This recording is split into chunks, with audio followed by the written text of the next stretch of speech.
Okay. All right. It is 6:04. I will call to order this regular meeting of the City Council, the City of Bandera.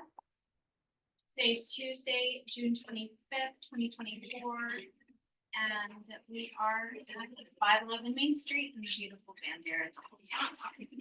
All council members are present with the exception of Brett Hicks, and our city officers here are our administrator, our treasurer, and our secretary.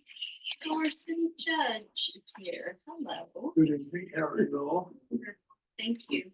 Item 2 is our invocation and pledge. If you all would rise with me.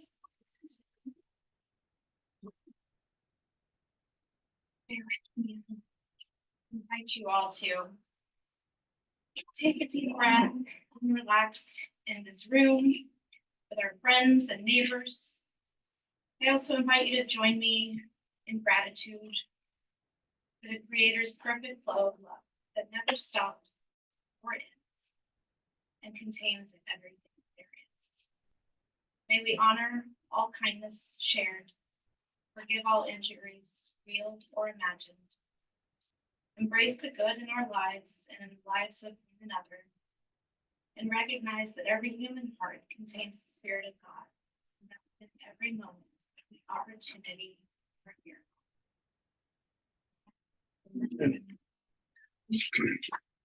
I pledge allegiance to the flag of the United States of America and to the republic for which it stands, one nation, under God, indivisible, with liberty and justice for all.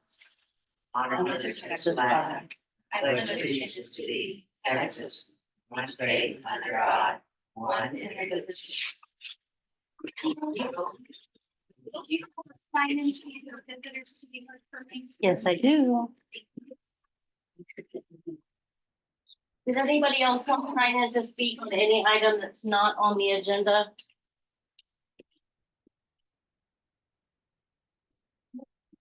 Okay, item 3 is visitors transfer. Josie Evans. Should I stand up here or just stand right here? You can stand. Well, sure. Okay. Hi, Josie Evans, Bandera city resident on 9th Street. I was just wanted to bring to the council's attention in a formal way that is on record, because I haven't done so a couple of times before. I truly think we are doing the community a disservice by closing the gates at the Bandera City Park every time it rains. Personally, like I go there a lot, and we have like a big golf cart community in Bandera. That's one of the things that makes Bandera awesome, right? 2 of my neighbors have it. And one is kind of immobile, right? So he gets around on his golf cart. There is no way for a disabled person to enter the park after it rains. The signs say you could, y'all have updated them since I started talking about it, but you still have to cross the fence to be able to get into the park, and disabled people can't do that. People in wheelchairs can't do that. Okay. Well, women with strollers can't do that. So I would like council to maybe consider changing that. Everything's kind of blocked off since the changes that y'all made. People aren't driving on the grass, they're driving on roadways. So I don't really see the point of it anyway. And that is all. I thought that we had discussed making the open. Okay. No discussion. Thank you. Chase Whitaker, did you sign up for your presentation? Because we've got you on the agenda. Unless did, you had yes. another comment. Okay, we'll just hold off for right now then. Okay, sure. Okay, if there are no other visitors to be heard, we will move on to the consent agenda. Item A is approval of minutes from the regular meeting on May 28th, 2024, and the regular meeting from June 11th, 2024. Motion to approve the consent agenda. Thank you, Tony, Lynn seconds, all in favor? Consent agenda. Item 5 is staff reports. Item A, Public Works Report. Terry Wells, our Public Works Director. Step right up.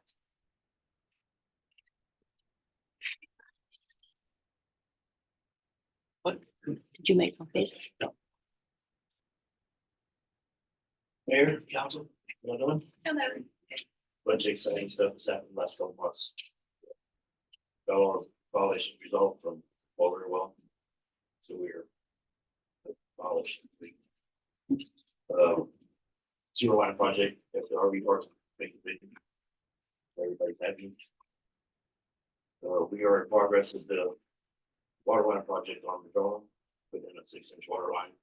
Get rid of 2-inch, add 2 fire hydrants, 2 valves, and a loop system. That's going good so far.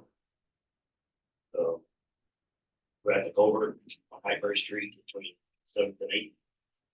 Work some water, close in people's yards. To fund it.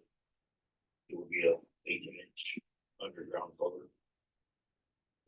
It's 180 feet.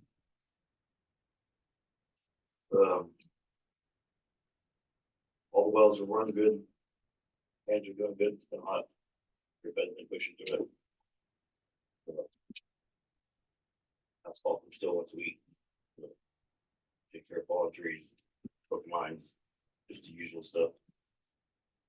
Main concerns, are city streetlights.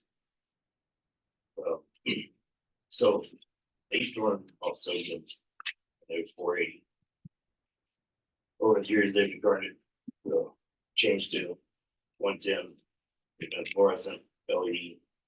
The problem is it's a 40 foot up in there, and those bulbs don't put out enough light. I'd recommend getting shorter poles, new lighting system, or wires real old. I just ordered $1,500 worth of transformers to do a lot more lighting. And this is constant. This is two, three times a year. I'm ordering transformers. It's just a real out of date system.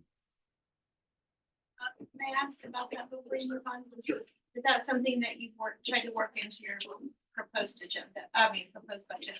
So I did this last year about solar lights, and which was a big bummer because the reflected too high in there. There. It's like O'Hare International Airport. It's just Sounds like it's gonna be up for discussion. And then lastly, the equestrian trail in the park. Oh, might be a good time to start thinking about it. We're doing all the flood infrastructure through the park and sidewalks in. And of course, all the trails are eating up our bike area. I think we're going to be installing enough sidewalks down there. That would be influenced or not. Might be something to think about.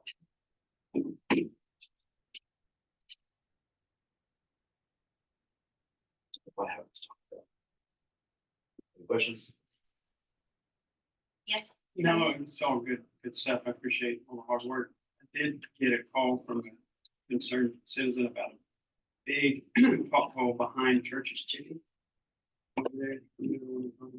That's it. All right. I'm sure that plans to take care of it. Does that private property That's part of the problem. Oh, is it private property? and the property has been advised? Yeah, not really. I'm Cottonwood. It's Yeah, John Bull's property. Oh, maybe I'm talking about a different one, Cottonwood, on Cottonwood. It's yeah. Cottonwood, Maine Yeah. to Bull Street, that whole block. All right, It owns the street too. He owns up to his easement, which he hasn't approved easement in parking area. Yes, all their responsibility. Sure. I would say. Yeah. That individual, I've actually got an email from me that quoted the city ordinance that says if you have a driveway cut in the right of way, it's your responsibility to repair. Yeah, that's not the pothole I'm referring to then. You talking about by March Paint Buddy? Yes, Okay, yeah, Yes. Atmos did that one. They dug up the line. And they're back to repair it, but we did repair it this morning. Oh, okay, Do we, awesome, thank you. do we pass that cost on to them? You know, we should, they're actually doing us a big favor right now, splitting this over on Hackberry. They're lowering 3, so their gas lines, they're not charging us. And then that's not charging. It's not starting. We were able to do that.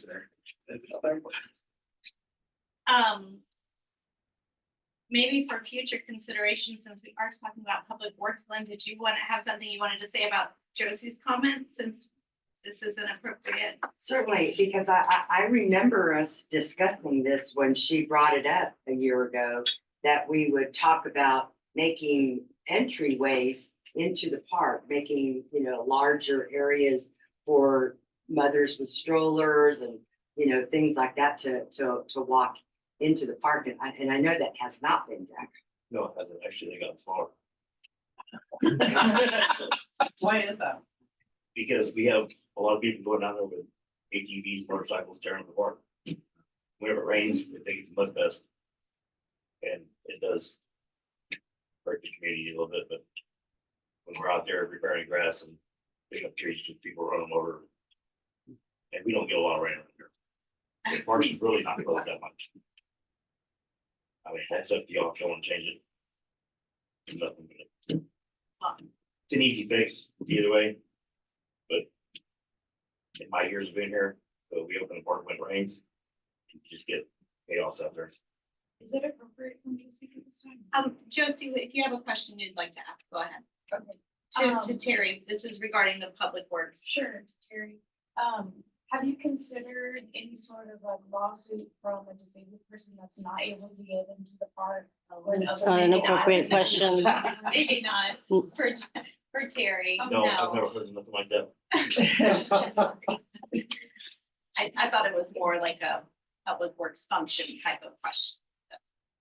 All right, well, thank you for that. Any other questions for Terry? I think maybe we should kind of reconsider maybe making some of these openings a little larger for mothers with strollers that want to walk in to the park when it's closed. I think we should try to accommodate that.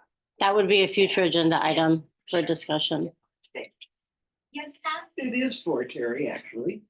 You were, by the way, you do a great job. Thank you. Equestrian trails in the city park, I missed hearing exactly what you were saying. So Are you alluding to getting rid of them? they're fixed. I don't want to get rid of them. I want to move them. So right now, the horse trail is down at the bottom of the river. Correct. We're putting in sidewalks and butter sticks and all kinds of riparian areas. I don't know how this is going to go, whether the horse trails are going to go through this riparian area and destroy the thousands of dollars we're fixing to do down there. Possibly designated areas where they cross be designed. That's So, what's gonna be I kind discussed. of think I think I did. the further up on the higher part of the park would probably be good. I know it's kind of crazy because y'all want Well, we don't look know at the the nature plans for part, the but park. whenever but- the horses are down there by the river, it's tearing up the riparian zone that we're trying to plant. Well, I can understand, I totally can understand that, but I think some joint education and working with Sure. equestrians can Yeah. solve that issue. Yeah, absolutely. Thank you. Yeah. Thank you, Terry. All right, you're very welcome. Thank y'all. All right, item 6 is presentations, and item A is a presentation from Bandera Court Security Plan of the plan by Judge Towers. First of all, I'm sure that Johnny Wall would be delighted if you'd come patch his pothole. No, he would be, and our public works directors have me have. There. Council, thank you. I need to speak to you. We're doing something here today, which is a little bit of catch-up football. Nobody likes to blame the last guy. But, suffice it to say, the current city marshal discovered discrepancy. In 2017, the legislature acted on attempted assassination of District Court Judge Austin and Julie Basurick, and passed SB 42, which is Julie Basurick's law. which established court security officially for the state of Texas. Prior to that, it was an ad hoc adventure based on the judge and family. Anybody else who happened to be hanging around carrying a gun, so. They have formalized it and they gave us a mandate, like the city, the state usually does, they give us a funded, so it's not unfunded. We receive a $4.90 stipend for every citation that we close out. This pay. And that goes into a special fund for court security fund. And it's very limited what those funds can be spent. They have to be court security related things. That includes, training for the bailiffs of the court. It includes, tolerance for people who have time to go to court with the limits and things that are related. It does not include things like it's for public works.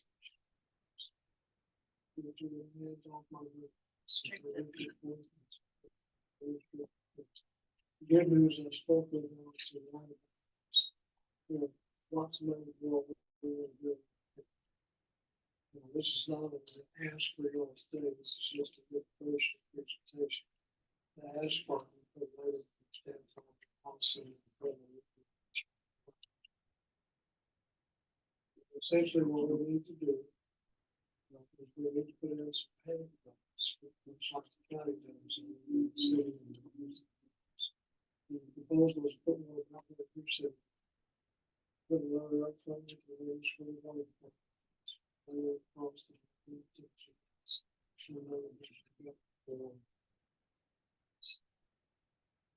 This, there's a proposal in here.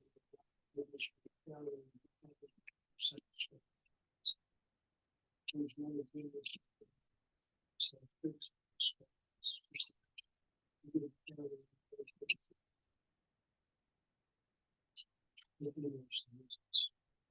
At any rate, they're also looking at the combination plan against the issue. City council meeting. Other reasons that Joe had, don't have anything to do with court security.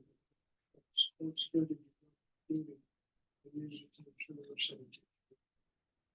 Well, the problem we have with any kind of inspector walks in here is the ingress and egress. If the active shooter walks through that door, right now, so one of the things we need to look at is either doing some egress through this door, right? Situation. Couple different things that are not really in fruition. Importance of which is having to do with Marshall's on location. So that's one of the things that's coming. We need to do some egress. So we cover the pay, but we cover the egress. Part of the plan dictates what the protocol will be for the marshal's office and who gets searched and who gets in. So I'll tell you right now, you're going to push back. Some of the people do this. This is the second amendment county statement. So this is a public. So it's just like the airports. Certain people love the stops. So who's been have authority, but the general public is. And you were interested in the allocation pushback from some of the attorneys.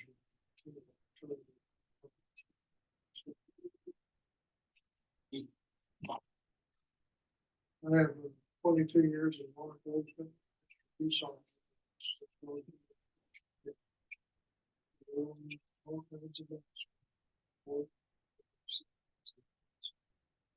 According to the Office of Court Administration, which we can enforce in the state, security sooner or later. So I urge you to read this plan carefully. Give us your guidance if you feel like there's another direction we need to take or something needs adjustment. And I think that the plan we put together is a sound one. Very serious. You will talk to you in the question. Yeah. So you're talking about putting a couple strikes on the different doors and panic buttons, a strike, so that when you release it, the door will open, it'll lock. No, that's not what I said. The front door up here already is a restricted access. This one, yeah. Yes, also the one opposite that you get some. Which is restricted access there, which also restricted access. I'm saying the reason we didn't upgrade But you're just saying add additional panic buttons. that. Yes, Okay. because we do have people come in all the time. Sometimes they're mentally ill people. They don't sell things over and over again. It's really harmless, it's first time agreement. I think it's important to send this back from some of this from our point of view. So what will the panic buttons do? Well, it's You're seeing one right here. No, no, so there, it is, you know, look like a little door in the streets of the first time. And that goes to where? What that does is goes to a full-time 24/7 security office. What they will do is insurance. Trust me, all ladies, pushing. The 3, 4 cops will show up. And when I say cops, I don't mean just the sheriffs, the marshal show up, UPS people show up, ambulance show up. Since we're not too far from Campbell's, that's a, it's pretty sure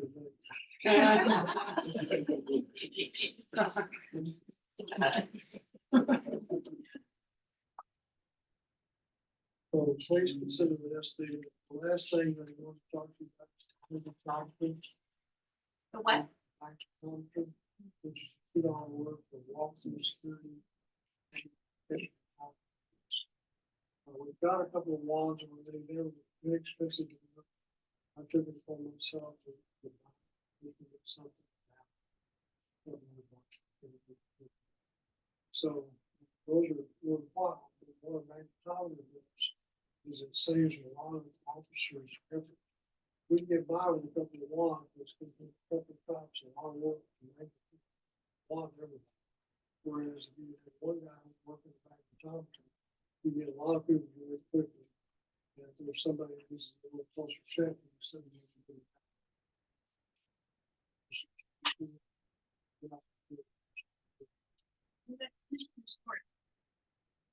And that commissioner's court. Yes. Yes, ma'am. Lynn. Where do you hold court? You hold court in I here? know you're sick. So you would want to put that security, I would put it right out here at this front door. Now, the one we've looked at, this is a big effort. Your credit to do with Jeanette. So, the building search for this whole thing. And Jeanette found a folder here, which you don't have to leave up on. Just put up the meetings. Everything's pretty simple to set up, take out.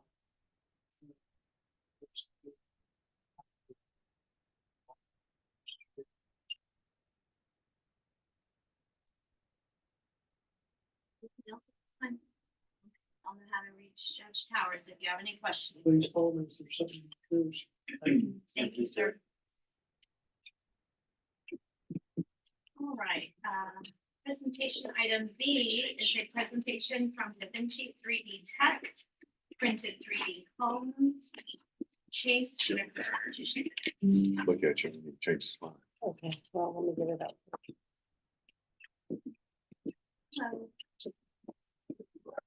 Super stuff. There's no handouts, this is more of a visual meeting. Hang on, y'all, I'm getting there. He just handed me this. It should be the only.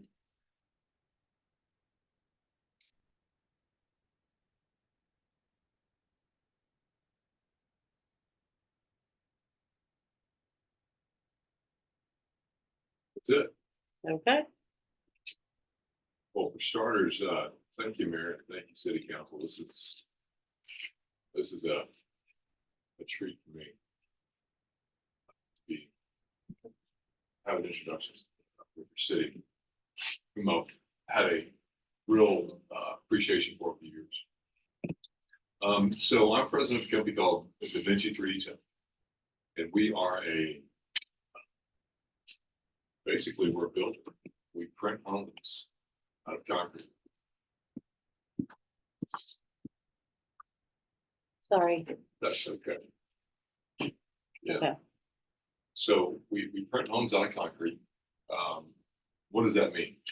If you've ever been to a soft serve yogurt place or a dairy, you got the ice cream, soft shell. That's how we do it.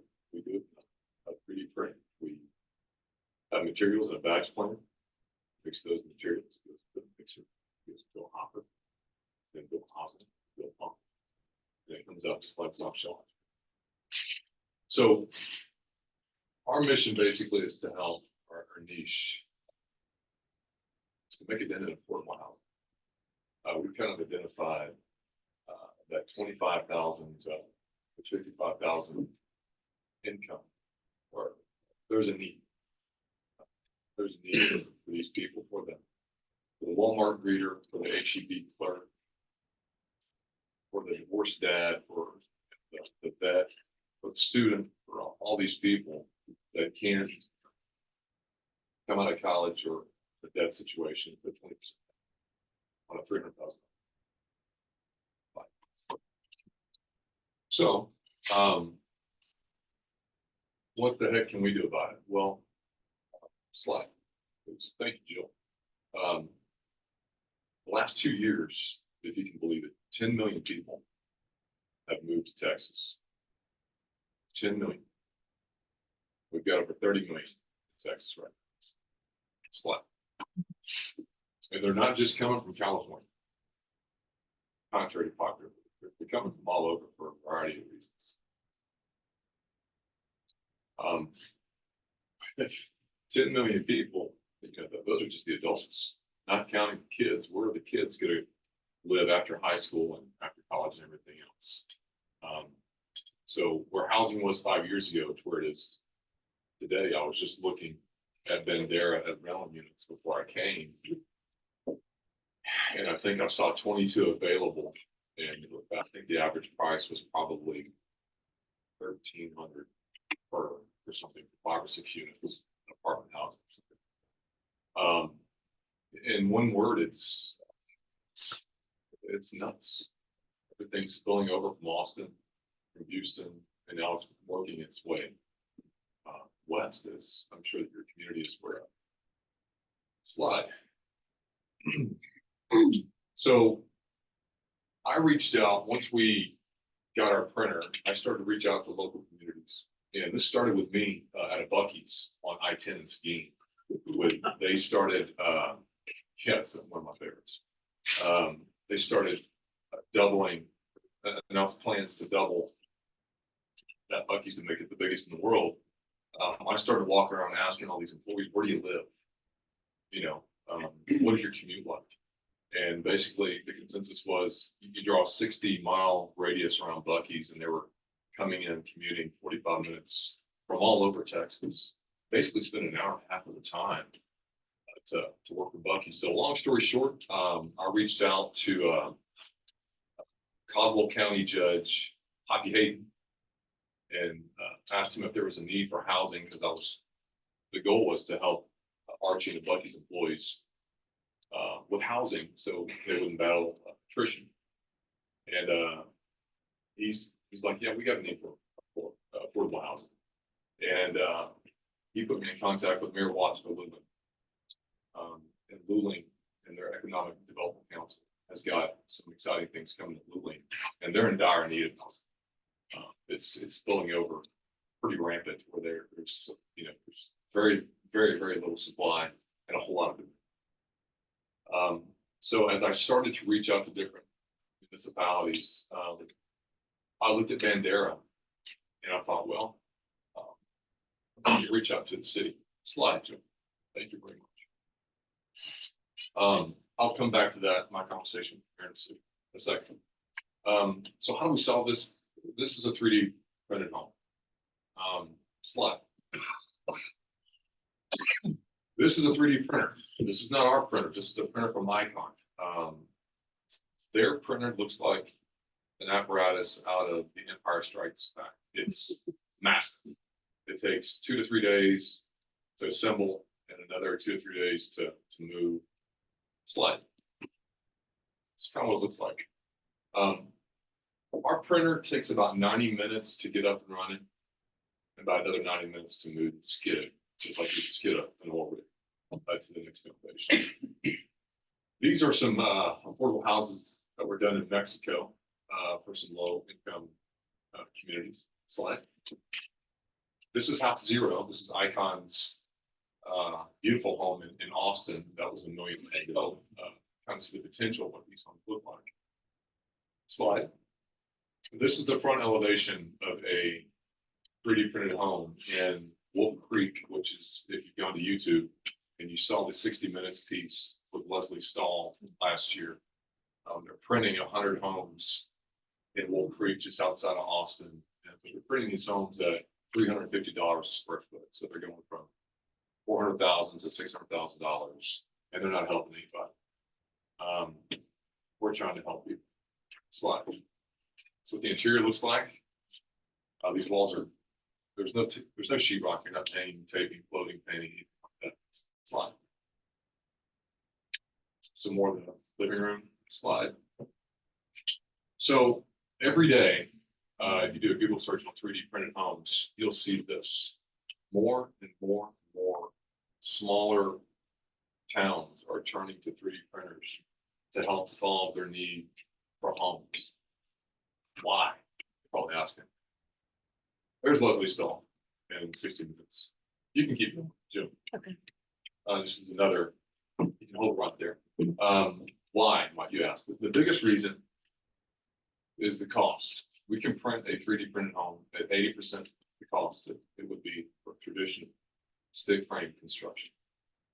So what does that mean? We can print at basically a penny per square inch. So 80% cheaper and 70% faster. We can print an 1,100 square foot home in about 12 hours. Let that cure, start rolling trusses by day 4 or 5, and continue to build out in about another 10 days and hand over the keys. So from foundation to last punch out, maybe 20 days. Move the printer over and just in assembly line fashion, keep rocking them out. The biggest advantage, there's quite a few, but other than cost and speed, is efficiency. Basically, with a concrete printed home, since it's concrete on the outside, you're keeping more radiant sunlight out, and you've got a 5-inch basically gap inside, and you've got an 1.5-inch interior wall. Conversely, on the inside, since you're keeping, so you have such a high R rating, keeping more thermal heat out inside, you don't need a traditional HVAC system. You can use mini splits because the concrete maintains and withholds that cold air much better than typical sheetrock would. So we're seeing up to 40% on energy savings, which is huge for a family that brings in maybe $30,000, $40,000, $50,000. Their electricity bill is $150. We've cut that practically into a third. So it's super exciting from that standpoint. Slide. The biggest thing came back in last September. Fannie Mae all but deemed 3D printed homes, slide, equivalent, if not superior, to traditional stick frame construction. Why? The biggest reason is because they don't lose their value. They don't contract mold, don't catch on fire, they don't flood, and they're, depending on your insurance carrier, about 30 to 40% cheaper to insure just for those reasons. So there's just a ton of positives all across the board. Slide. This is our home. If you saw the Icon home, when my architect came back, it was something similar to that. I said, nope, go back to the drawing board. I want something that's more texified. I don't want a Lennar, D.R. Horton track building looking home. I want something that says Texas, that feels like Texas, be that Adobe, be it Pueblo, whether you hate it or you think it's cool, I don't care. I just wanted to look different than a traditional monotonous neighborhood that you go to after a long day on the job. We did front fireplaces with a bunch of our places to promote a communal. A lot of people like to go home, hide in the backyard, do their barbecue in the backyard. Does not promote a communal anything. This gets people in the front yard. You're waving, you're talking, you're active in the community. All these planners you see, we print all that, and we're super excited to kind of present this to the community. Slide. This is our, so that one, the previous slide, that's our 1,100 square foot home. This is our 800 square foot home, which is a little bit smaller and a lot more cost effective. The 1,100 square foot home, we could probably sell for about $150,000 for 1,100 square foot. And this 800 square foot home, we're going to try to sell that for about $100,000. When we come to market, we've got every major media outlet in Texas, print and television, knocking on our door. We're not ready to talk to anybody. We're looking for a partner. We want to start helping people first, talk about this second. Because we have our owner is a doctor. I'm just president, and he's a humanitarian. And him and his wife have a true conviction to help people, to give people dignity in their home. And why on earth would you go spend $200,000 for a 3,000 square foot home when you could pay $150,000 for a 4,000 square foot? I mean, we're going to have a big bullseye on our back when we start to scale. So this is where we're going to local communities. We're trying to help and partner with and see, identify needs in the community for teachers, for city officials, for college students. Actually, for retirees, this thing just passed in Austin where they can subdivide their backyard and put up to 3 homes, container homes in people's backyards. That sounds great, but we can do a whole lot better with what we got in 3D printing. And it sounds crazy, but this is the Tesla, this is the iPhone, this is the bottled water idea. I mean, in 3 years, if you don't have a 3D printer, you're not going to keep up because it's just a better home all. This is our Luling plat. This is something I just feel here to see. We've got to deal with the city of Luling to provide phase 1 of some affordable housing to that community. Slide. What size is Those lots are 5,000 square foot, if you want to go back. that? Each lot. Yes, ma'am. Actually, those are 10,000. How about the whole? The whole property is 3.6 acres. That's slide. Oops, sorry. Location. Part of our deal with Luling is to use local. 80% of our trades have to come from the Luling community there and about. So we've already, in conjunction with their EDC department, trying to establish a vocational program for high school students to come out, check it out. So many people don't understand that, the world needs electricians, plumbers, and HVAC, and it's a six-figure income. People, Mike Rowe talks about it all the time. So slide. So we're trying to get kids in there to check it out because kids are already 3D printing in school. Slide. And back to partnerships, we're looking for communities that are willing to partner with us.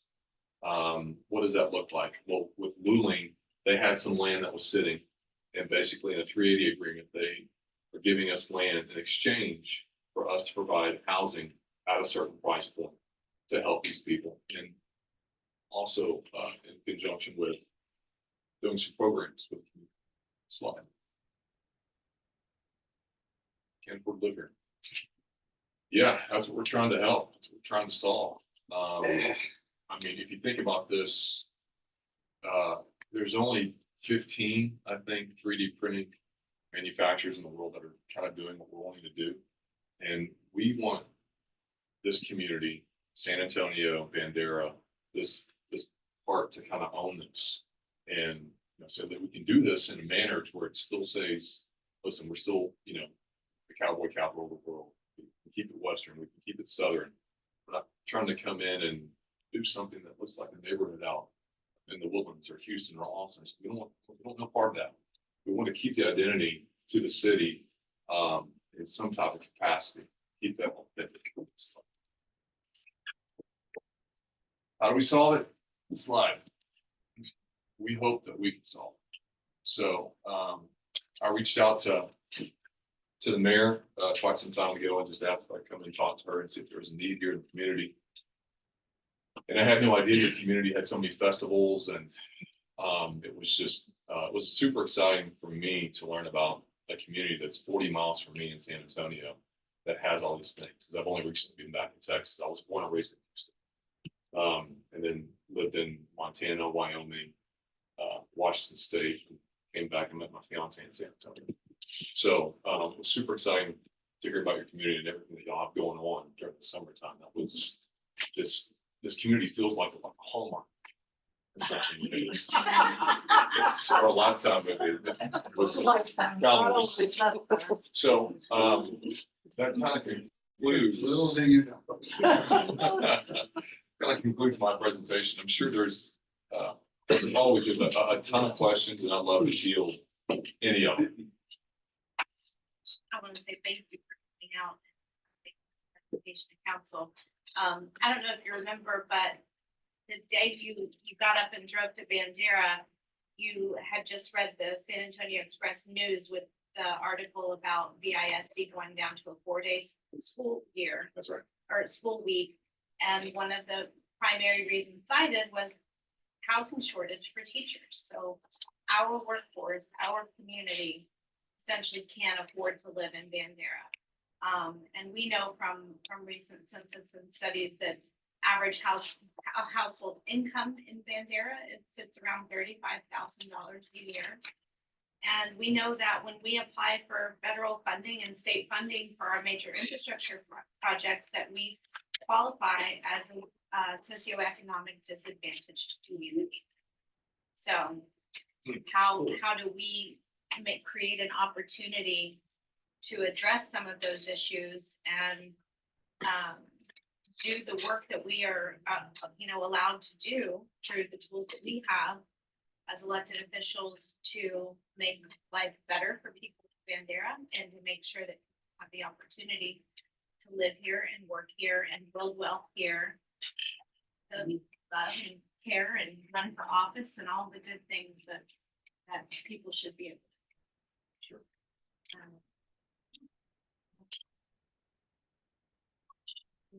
We have some construction. At least one on the council, I know. But in addition to council, any. Can I let the council? Yeah, go sorry, I first? thought. Yeah. It's a great product. Seen it being used, commercial construction. Perfect use. So it's concrete inside and out, right? And just air in between the walls. No, ma'am, we put open cells for home insulation. So we're seeing R values north of 30. It's crazy. So do you have problems with like shifting and cracking and concrete? Yeah, good question. No. I'm not a construction person. Yeah. Say that right. No. No, just like with any other foundation, those foundations have to be structurally engineered. Ours are not post tension, which means there's more rebar in there. So just like with anything else, after 5 or 6 years, if the soil starts to move a little bit, our homes sustain. It's cementous, so it's incredibly strong. So not hardly any cracking, if any. You just better know where you want to put that picture. I like it. It's a lot like a typical sheetrock patch. You cut it, you fix it, you mud it. Some of our walls have the corduroy look like you see there, and then other ones are finished, more like a stucco.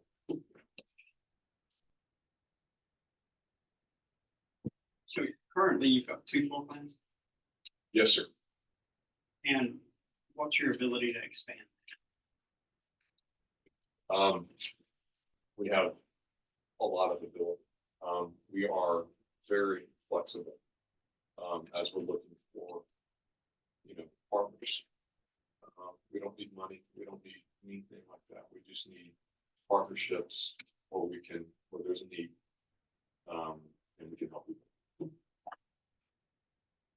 The ability to keep some character within the neighborhood. So- Would be more. Yeah, exactly. This is why I think this really kind of complements Bandera a little bit. And if there's an architect locally that can get us a CAD drawing, we would positively entertain that and say, this is a local guy who kept the flavor, if you will, of Bandera in this design.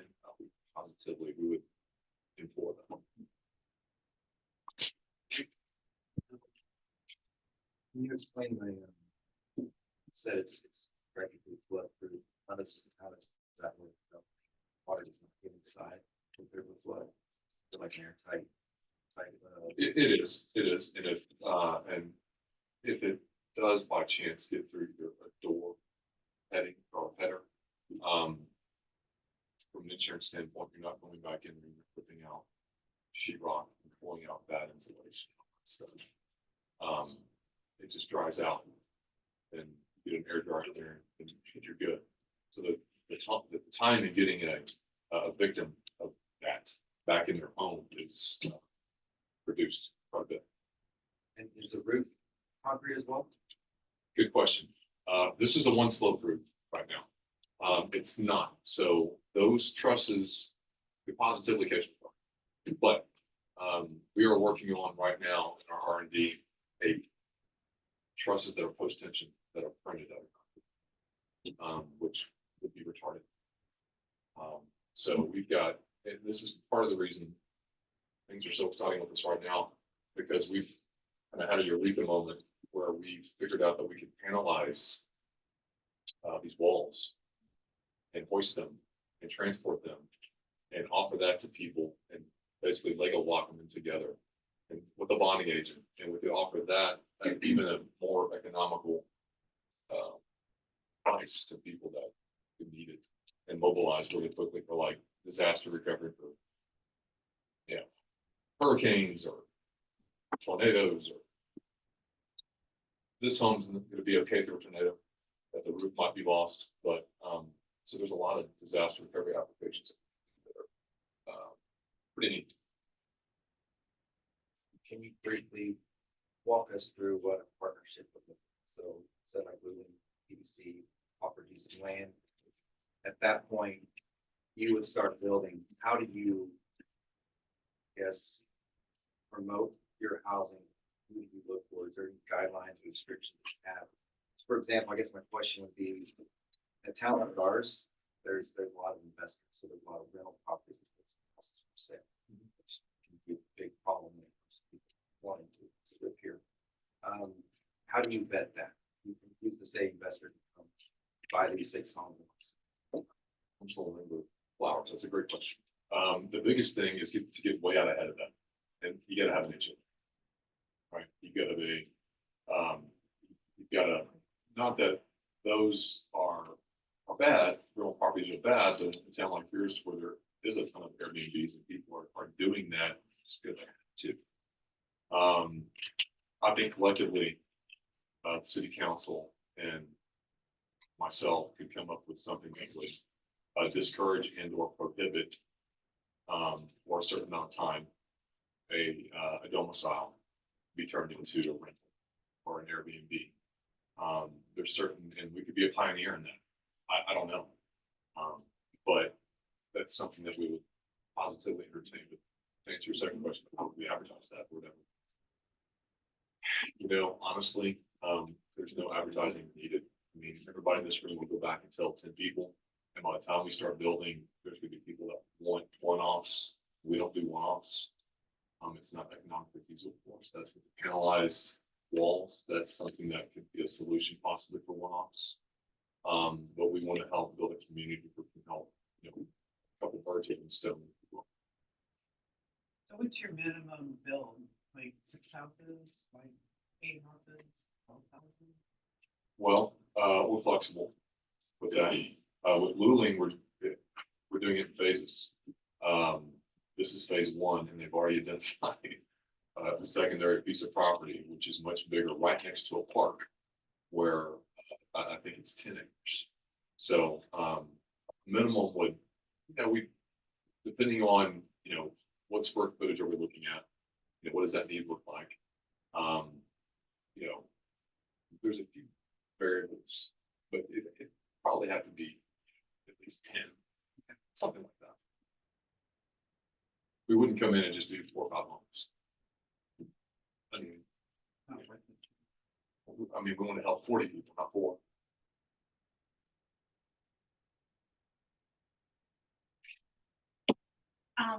Go ahead and open up questions. Yes, sir. Hi, so full disclosure, my name is Victor Hicks. I'm covering this meeting for the Bandera Bulletin, which is the local paper here in town. Oh.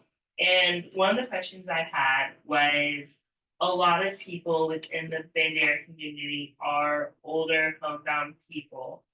I guess what ways you have to make these houses, I guess, not more available, but more accessible to them in terms of disabilities.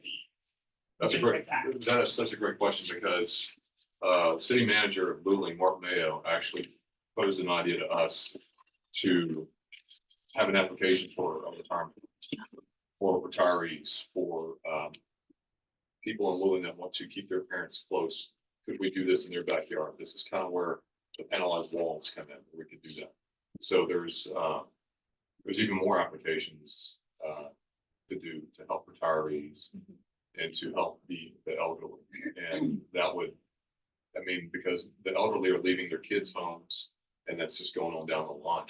So that's something that we positively like to take advantage of and help.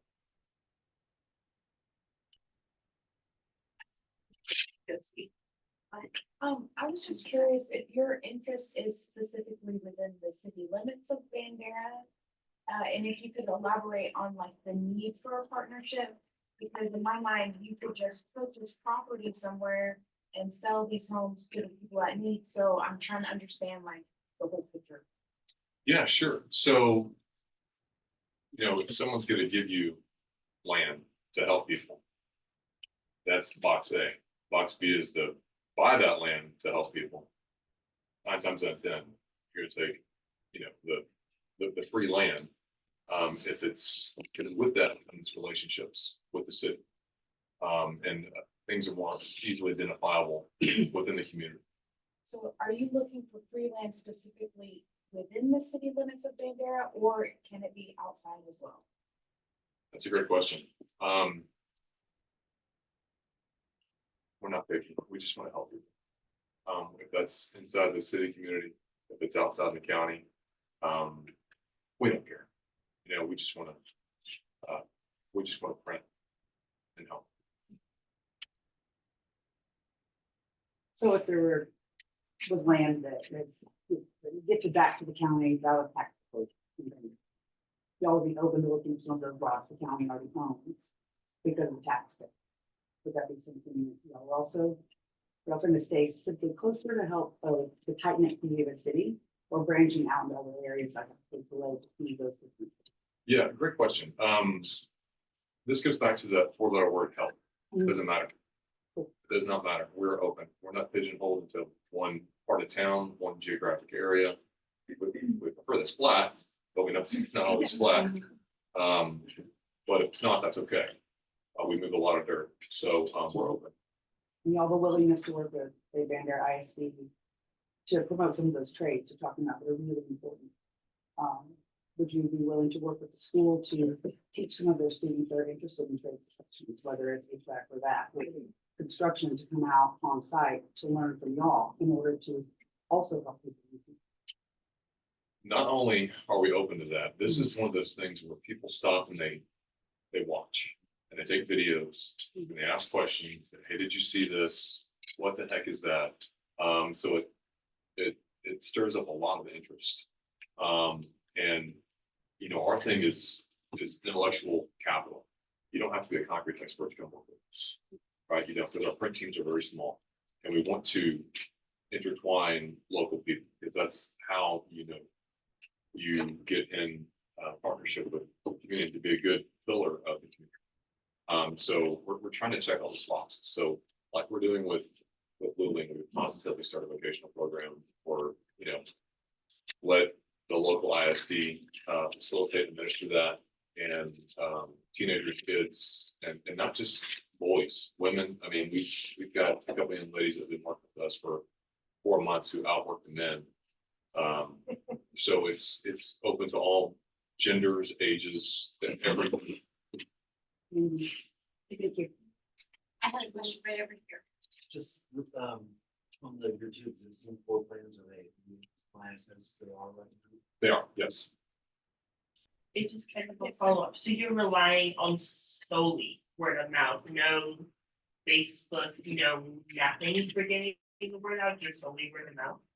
So we're not really trying to get the word out. We do have a Facebook page. I think we have an Instagram. We have a PR lady that handles all that. But yeah, just working on. I'm gonna offer just one other comment in terms of kind of the significance of Chase being here. He did tell me about, and at that time, I think it was a looming 380 agreement with the city of Luling. And since then, council has had the opportunity to learn a little bit more, and just kind of tying it back to the municipality, we have tools in our toolkit to help promote economic development. We have the collaboration of the EDC potentially, and just some of those components that can help put things together. Should that agreement be reached. That is it's a tax code thing. And it's just in the realm of potentiality at this point. We're here to learn. It's an exciting product. Thank you. So are you hiring all the subs and everything for the HVAC and all that? Y'all are handling all that, right? Yes, ma'am.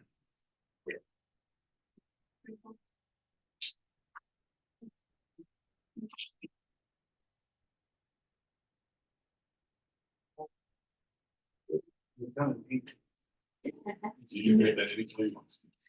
Yes, Laura. Oh, this is Laura Davenport with our Economic Development Corporation. Are there any other EDC members here? Is there the board president? Yes, ma'am. What time frame are you looking? That's such a good question. So with Luling, for instance, I was telling the mayor in our last conversation is that if things accelerated with Bandera, Luling is an oil town. There are derricks everywhere. So we've had to get a secondary phase 2 environmental because there's so much there's many hydrocarbons in the soil. So we can absolutely positive that it's safe to print there. So it's taken a long time to do that. So in our last conversation, like, you know, there could be an opportunity for Bandera to leapfrog if we could work on, if we could figure something out. So we're pretty flexible with that right now. I'm taking the entire team to our Mudbots is our printer manufacturer based out of Utah. I'm taking the entire team to Utah for the entire month of July because we're about to get printer number 2 and printer number 3 as we start to scale. So it would be after July. And again, this is something that we can mobilize after foundations are poured in about an hour and a half. Start printing, and we print continuously. So it's all cementulous, it's monolithic. All right, so we don't stop and have a cold joint, have a bonding agent. We literally print all night for 14 hours to get to the top plate. And additionally, one thing I didn't mention is that all the mechanicals are done as we print. We don't come back and do full wire for electrical, all that. As we're going, we're laying our Romex, we're cutting our boxes. All that stuff is done as we go.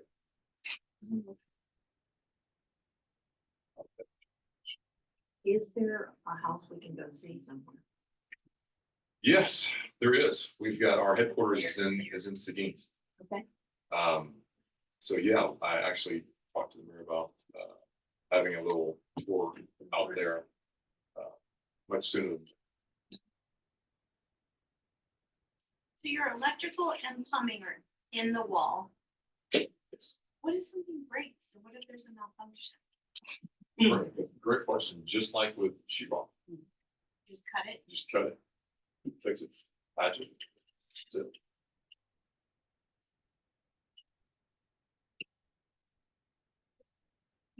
Anybody else have any?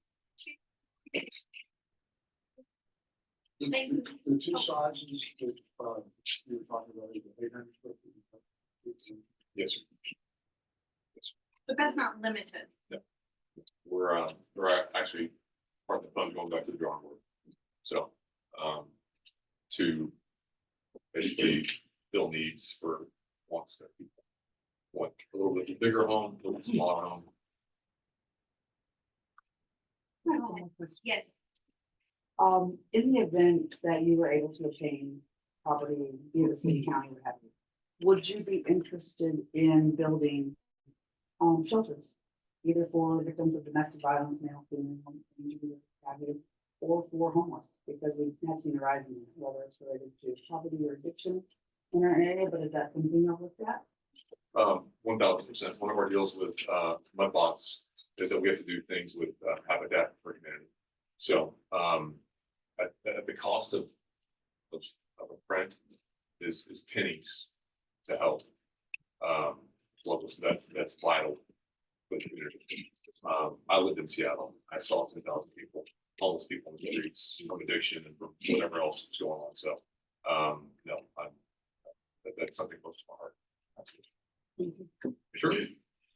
I want to ask one thing again, real quick, like kind of going back to Tony's comment about and your comments about our identity. If you're going to build 10 homes on 3 or 4 acres, do they have to have a uniform look? Or is it best for the way you function for them to be? That is such a good question. No, they don't have to have continuity. Okay. No, each house can be different. It's just a different program. It's like going from San Antonio to Bandera. There's a couple of ways you can get there.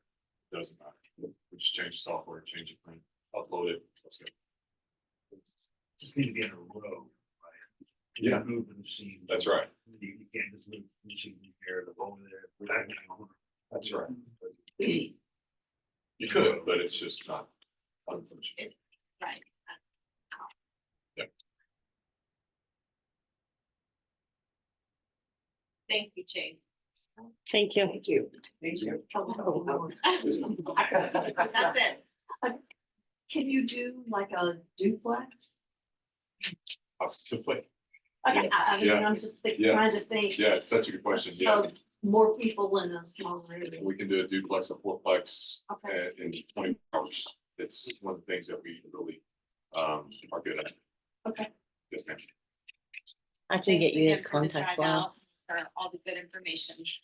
This was one. Thank all you guys. So let's look at the conversation. Thank you, James. Thank you.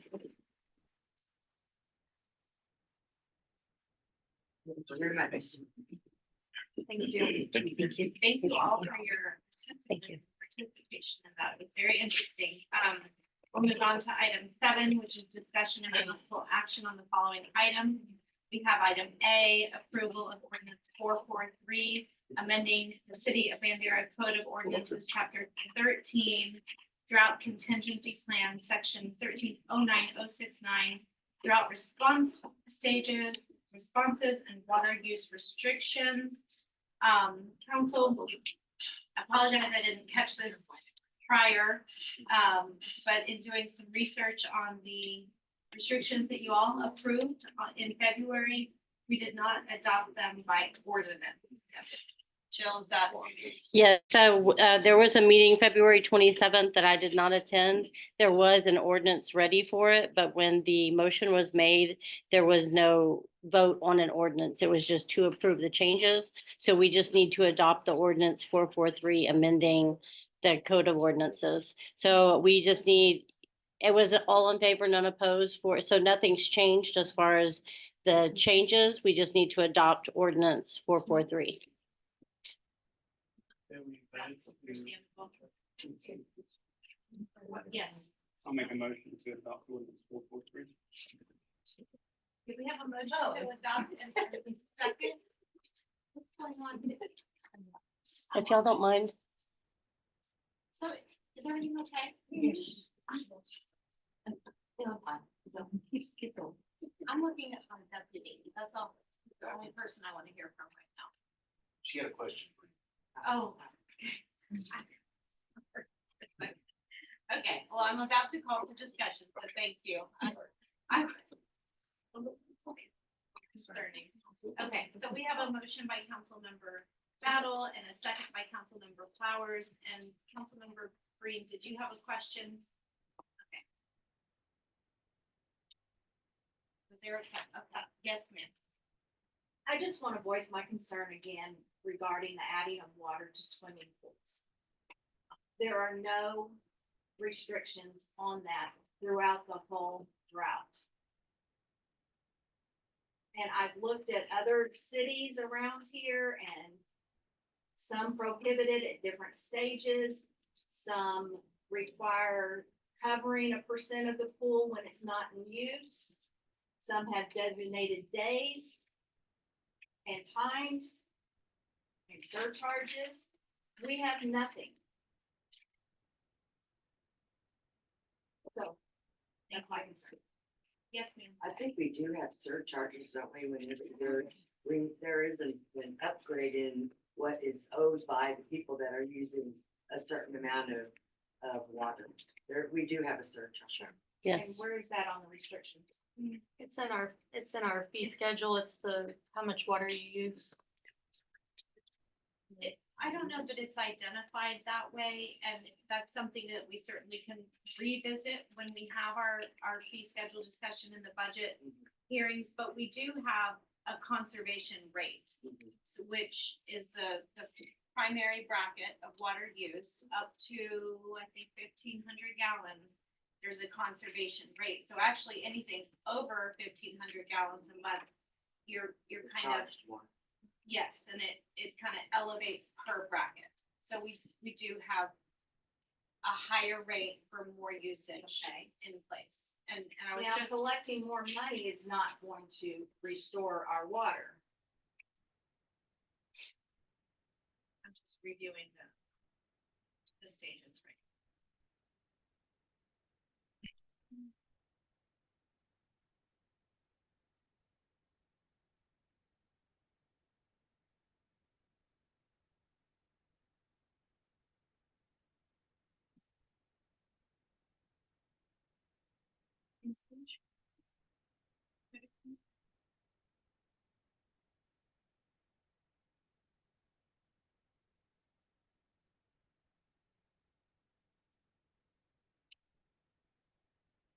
While you're looking for that, you got it. Yes, please. So when we went back and looked at the ordinance, the existing ordinance, there was multiple areas that we addressed. Like being able to water a tree, it was prohibited. To me, that was nonsensical. You have to be able to water trees, keep them alive. How we breathe. To water a garden, if you're using a garden for nourishment for your family, we thought that seemed fair and reasonable. We had all these discussions with the Bandera Groundwater River Authority. They thought these were all very fair and reasonable. It's not a governmental body's objective to destroy somebody's personal property. And so if you can't top off a swimming pool, then that's what you would do. You can't let a swimming pool run dry. The structural integrity of that pool would be in question. You can't stop operating those pumps. That would be another issue. We also looked at being able to water your foundation. You know, probably growing up around here, you remember your dad. I mean, I remember lots of folks that I know around here that go out and water around the foundation to make sure the structural integrity of their home is upkept. So yeah, we're in a drought, but we also have to protect our personal property. And so we thought the way it was currently worded was an overreach, a governmental overreach. And so there are multiple areas, and I don't think there is another governing body, when I looked at all the municipalities that surround us, that prohibit the filling of swimming pools. We looked at countless other ordinances. Some of them do require covering the pool, putting floats in the pool or whatever to try to restrict the evaporation, limit the evaporation. So all of those things were considered, and these are the changes. It did take several months to, in committee workshops and consulting with local experts and groundwater experts to essentially get approval for the restrictions that were replacing the previous ones. And,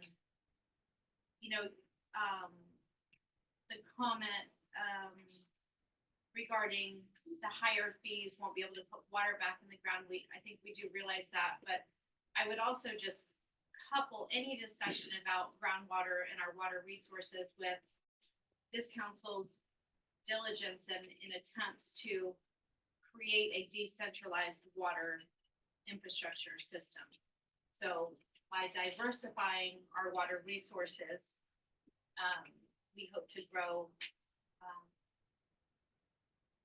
to a point that we are pumping less out of the groundwater, but we're also replenishing and doing reclamation where that's available. Yes, sir. I think one question I had is, then why do these ordinances here, like an example is the one regarding the swimming pools. Why do they go against what the Bandera County Water District says? Well, our restrictions used to be the exact same restrictions as the River Authority Groundwater District. And the River Authority Groundwater District's restrictions, which I don't think I have right in front of me, but they address many things that do not apply to the city. So for example, they address domestic wells, they address livestock wells, they address stock tanks, the filling of tanks and ponds. So they acknowledged our need to customize our own drought restrictions to meet the needs of the city's community, separate and apart from their restrictions, which are countywide and appropriate for the county. Yes, sir. And if I might add to that, all of the private wells in the county have zero restriction. Unless they're permitted well. Unless they are a permitted well, they have zero restriction. So to put that into perspective, our city is very small in comparison to our county. But folks that are out in the county that have a personal well can pump it whenever they want to and use as much water as they want to for free whenever. And so that's a whole different issue that needs to be looked at. Some folks are filling stock tanks and wells and or whatever. That's a lot of water being used. So we can have oversight over things that are within the city limits, and the restrictions, like the mayor said, didn't appear to be appropriate for the infrastructure that we have in the city. We don't have stock tanks, livestock wells, and things like that. So, In addition, I'm reminded to mention that our well permits with the River Authority Groundwater District require us to have our own drought restrictions. So we've just taken the step to customize those to the needs of the city, and the due diligence was done, and that was the council vote then. And so again, we're just back to this over a formality. And So at no point, the luxury of a pool gets behind our necessity to drink water. y'all's, I mean, the pools will always be topped off at every stage. Is that correct? I have no comment. This is not to say that if conditions change in the future and there's a need to alter these restrictions, that couldn't happen. These are just the restrictions that were crafted and created at the time. And we work very closely with our engineers, with our public works department, and with the Bandera County River Authority and Groundwater District to monitor the groundwater levels and and I would just add that at every level of drought restriction, there's a percentage of reduction in daily water use. So that's just not for people with pools. That's for every homeowner, right? So we can only monitor what we can monitor, but people have to be willing to conserve on their own. I would love to see us do some different things with our development standards, like rainwater catchment system and condensate collection. There's a lot of things we can do. I know you wouldn't necessarily love to outlaw non-native species, but you could incentivize as opposed to regulate certain practices that conserve water. And yeah, there's a lot we could do with restrictions and incentives in other places outside of just this list.